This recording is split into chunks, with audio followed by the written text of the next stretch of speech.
Mga kapatid, ang humiliya po ngayong araw ng Miyerkules pong ito ay hango po sa babasahin kong ito. Lucas, Kapitulo 9, versikulo 1 hanggang 6. Isinugo ang 12. Tinipon ni Jesus ang 12 at binigyan sila ng kapangyarihang magpalayas ng mga demonyo at magpagaling ng mga may sakit. Isinugo sila ni Jesus upang mangaral tungkol sa paghahari ng Diyos at upang pagalingin ang mga may sakit. Sila'y pinagbilinan niya, "Huwag kayong magbabaon ng anuman sa inyong paglalakbay, kahit tungkod, bag, tinapay, salapi o bihisan man. Makituloy kayo sa sino mang tumanggap sa inyo.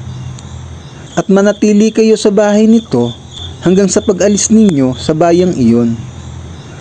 Kung hindi naman kayo tanggapin ng mga tao sa isang bayan, umalis kayo roon at ipagpag ninyo ang alikabok sa inyong mga paa bilang babala laban sa kanila. Saan man sila mapunta, ipinapangaral nila ang magandang balita at pinapagaling nila ang mga may sakit."